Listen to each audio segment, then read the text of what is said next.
Hello friends, कैसे हो। आज मैं आपको पढ़ाने वाला हूँ हिस्ट्री के सबसे इंपॉर्टेंट क्वेश्चंस जो आपका आरओ में पहले ही प्रयास में सिलेक्शन कराएंगे। जानते हैं वे क्वेश्चन कौन कौन से हैं, देखते हैं। चलिए देखिए, अगर हम बात करें in which year Vasco da Gama arrived at Calicut. Calicut कब पहुंचा वास्को डिगामा? देखिए वास्को डिगामा कब पहुंचा? 1498 में। वास्को डिगामा पहुंचा 1498। 20 मई, याद रखना, 20 मई 1498 में कालीकट पहुंचा। इसे कौन लेके आया था? कौन था इसके साथ? इसके साथ था गाइड। कौन था इसके साथ? जो गाइड था वो था अब्दुल माजिद। याद रखना, अब्दुल माजिद वो गाइड था जिसके साथ वास्को डिगामा भारत आया था। समुद्र के रास्ते आया था अब्दुल माजिद। ठीक है। इसका स्वागत किसने किया था? वास्को डिगामा का स्वागत किसने किया था? कालीकट के तट पर किसने किया था वास्को डिगामा का स्वागत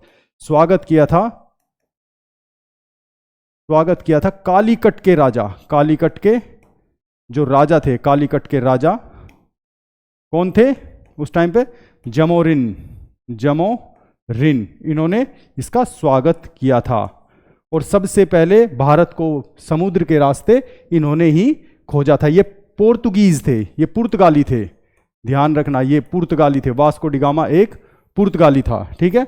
अगला क्वेश्चन क्या है? Who was the real founder of Portuguese power in India? देखिए इसमें बात किया रियल फाउंडर, मतलब कि भारत में पुर्तगाली शक्ति का वास्तविक संस्थापक कौन था? वास्तविक संस्थापक था भारत में अल्बुकर्क, जो वास्तविक संस्थापक था। देखिए 1498 में वास्को डिगामा आया। 1498 में वास्को डिगामा आया। ठीक है। फिर 1505 में फ्रांसिस्को डी अल्मेडा आया। फ्रांसिस्को डी अल्मेडा आया 1505 में। 1505। लेकिन वहीं 1509 में अल्बुकर्क आया। अल्बुकर्क आया। ठीक है।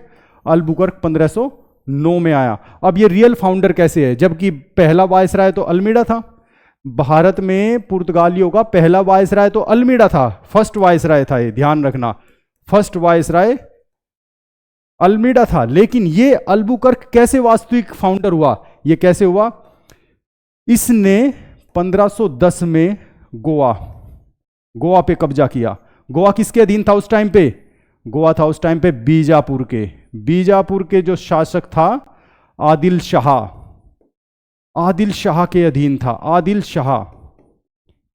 था उस टाइम पे। और 1510 में इसने गोवा पर कब्जा किया और भारत में अपनी उपस्थिति दर्ज कराई। भारत में सबसे पहले अपनी उपस्थिति दर्ज कराई। ये लोग ट्रेड के बहाने आते थे, व्यापार के बहाने आते थे और कॉलोनीज बनाते थे। ठीक है। अब नेक्स्ट क्वेश्चन हमारा क्या आता है? Next, who were the first European to come to India for trade? व्यापार के लिए भारत आने वाले पहले यूरोपीय कौन थे? देखिए सबसे पहला देश कौन सा था भारत में आने वाला? सबसे पहला देश था पुर्तगाल सबसे पहला देश था। ठीक है। दूसरे नंबर पे कौन आए थे? दूसरे नंबर पे आए थे डच आए थे। पुर्तगाल हमें पता ही था। 1498 में कौन आया था? वास्को डिगामा आया था। फिर डच आए थे। फिर तीसरे नंबर पे कौन आए थे? इंग्लिश आए थे। अंग्रेज आए थे।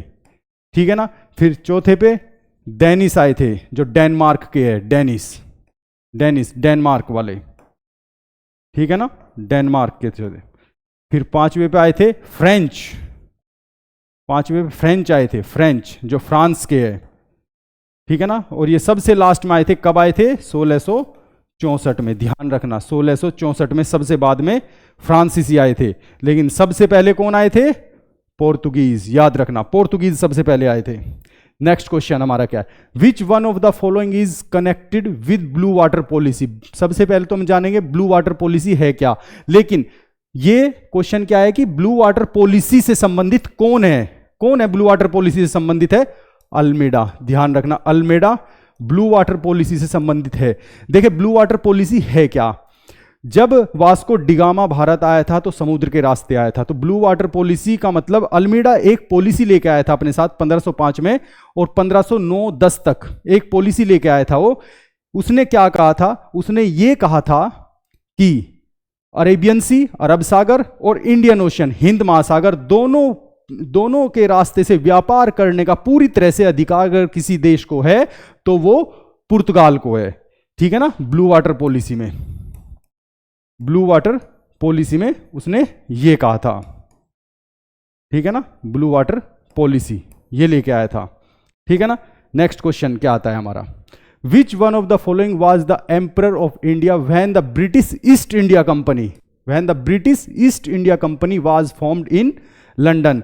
ब्रिटिश ईस्ट इंडिया कंपनी की लंदन में स्थापना के समय निम्नलिखित में से कौन भारत का सम्राट था। देखिए इसका उत्तर तो है अकबर, क्योंकि अकबर ने 1556 से लेके 1605 तक राज किया भारत पे। ठीक है ना।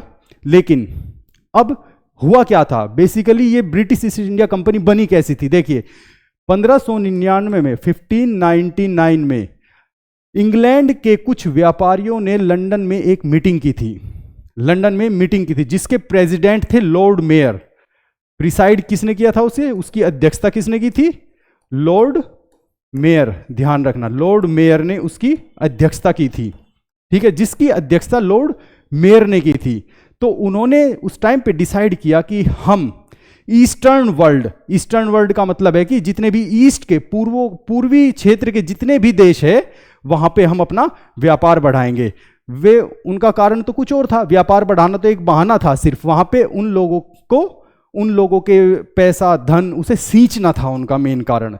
ठीक है ना, अपनी कॉलोनीज बनाना था। तो ईस्टर्न वर्ल्ड के लिए इन्होंने 1599 में ये मीटिंग रखी। ठीक है ना। तो इसका उस टाइम पे कौन था भारत का राजा, Akbar. Next question, during the time of which Mughal emperor did East India Company establish its first factory. अपनी पहली फैक्ट्री किस मुगल शासक के समय में अंग्रेजों ने स्थापित की। ईस्ट इंडिया कंपनी ने कब की थी, जहांगीर के समय। देखिए अब अंग्रेजों ने सबसे पहली अपनी जो फैक्ट्री स्थापित की 1611 में कहां पे की थी, मसूलीपत्तनम में की थी, जिसके आज का नाम क्या है, आज का नाम जिसे आज कहते हैं मछलीपत्तनम, आज मछलीपत्तनम कहते हैं। ये कहां पे है, आंध्र प्रदेश में। ये आंध्र प्रदेश में है। ठीक है ना, ये आंध्र प्रदेश में है। ठीक है ना। कौन से जिले में है मछलीपत्तनम, कौन से जिले में, आंध्र प्रदेश के, याद रखना कृष्णा जिले में। मैं एक क्वेश्चन से आपको बहुत सारे क्वेश्चंस बता दूंगा मछलीपत्तनम। लेकिन ये कौन सी थी, ये थी टेम्परेरी, इनकी ये टेम्परेरी थी। ठीक है ना, ये टेम्परेरी थी, अस्थाई थी ये अस्थाई। लेकिन 1613 में सूरत में इन्होंने सबसे पहले अपनी स्थाई फैक्ट्री की स्थापना की। जो अपने सबसे पहली स्थाई फैक्ट्री की स्थापना की, वो किसके टाइम पे, जहांगीर के टाइम पे। ठीक है ना। नेक्स्ट क्वेश्चन देख लेते हैं, Bombay was taken over by the east India company from. देखिए बंबई को ईस्ट इंडिया कंपनी ने किससे प्राप्त किया था। देखिए बंबई को दहेज में दे दिया गया था, हमारे देश के एक क्षेत्र को दहेज में दे दिया गया था पुर्तगालियों ने, क्योंकि पुर्तगाली सबसे पहले आए थे, उन्होंने अपना व्यापार बढ़ाया, तो उन्होंने बॉम्बे को ही दहेज में दे दिया। कैसे दिया, अंग्रेजी राजा उस टाइम पे, अंग्रेजी राजा चार्ल्स द्वितीय, अंग्रेजी राजा था चार्ल्स टू। इसकी शादी, ये इंग्लिश राजा, ध्यान रखना इंग्लिश राजा था ये। ठीक है ना। इसकी शादी पुर्तगाल की राजकुमारी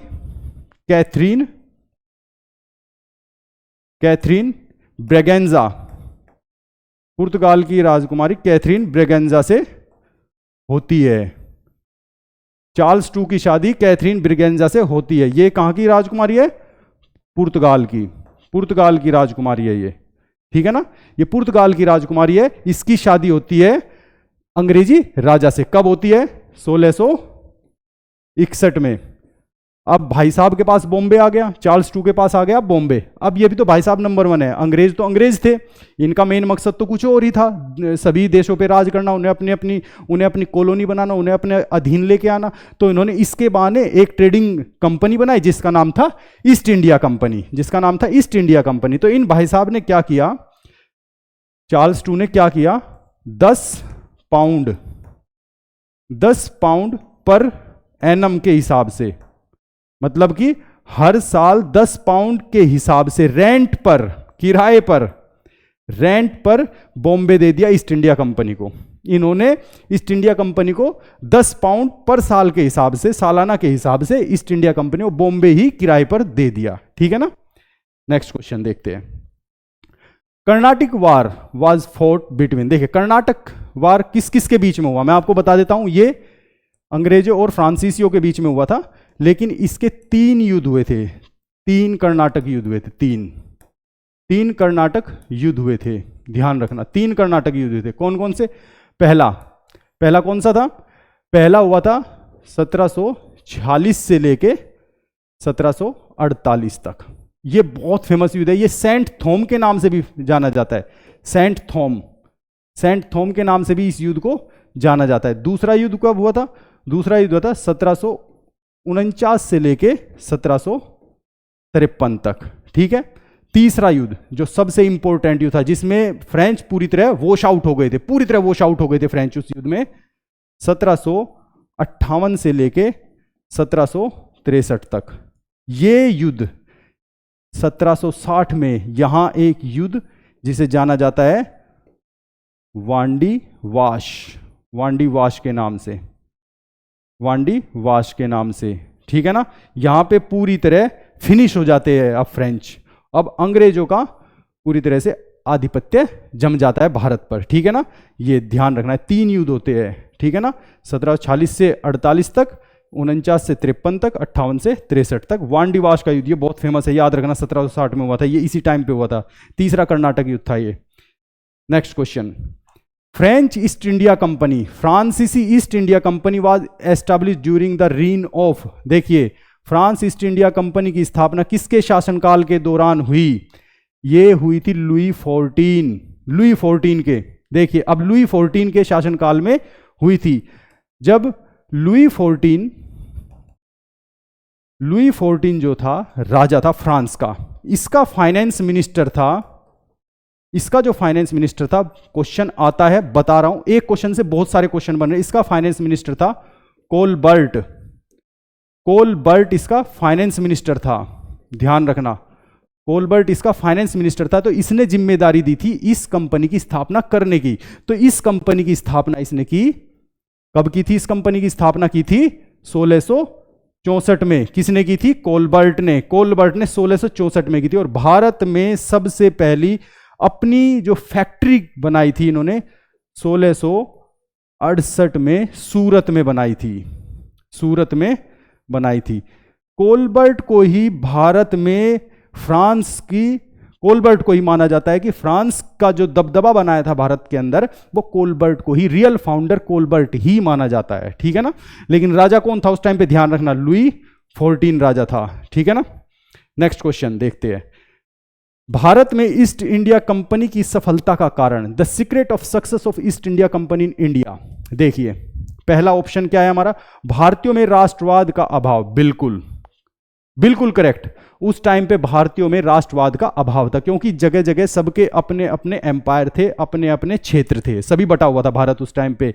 किसी का कोई क्षेत्र था, किसी का कोई मराठाओं का कुछ था, राजपुताना का कुछ था, तो सभी के अपने अपने, बुंदेले का कोई क्षेत्र था, सभी के अपने अपने क्षेत्र बटे हुए थे। इसलिए एक देश का जो एक नेशनलिज्म होता है उसकी फीलिंग नहीं थी। कंपनी सेना को आधुनिक प्रशिक्षण और हथियार प्राप्त, बिल्कुल ठीक। जो कंपनी की सेना थी वे वेस्टर्न मॉडर्न उनके पास ट्रेनिंग थी और उनके पास वेस्टर्न आर्म्स भी थे। ठीक है ना। तो ये भी करेक्ट है। तीसरा ऑप्शन, उस समय भारतीय सैनिकों में राष्ट्रवाद की कमी थी। देखिए भारतीयों में तो थी ही राष्ट्रवाद की कमी, अब भारतीय सैनिकों में भी राष्ट्रवाद की, क्योंकि वे पैसे के लिए, क्यों पैसा था नहीं, तो वे जहां अच्छी सैलरी मिलती थी वे वहां चले जाते थे। और जिससे भाई अच्छी सैलरी मिलेगी उसके लिए वे काम करेंगे, ऑब्वियस सी बात है। तो इसलिए उस टाइम पे भारतीय सैनिकों में उस टाइम पे राष्ट्रवाद की कमी थी। तो इसका ऑप्शन क्या हो जाता है हमारा, उपरोक्त सभी, ऑल ऑफ द अबव। ठीक है ना। तो ये हमारे आज के क्वेश्चन है। इसमें मैंने जितने भी क्वेश्चन बताए हैं, इन सब में क्वेश्चन के अंदर भी मैंने क्वेश्चन बताए, इन्हें आप अच्छे से पढ़ लेना। धन्यवाद।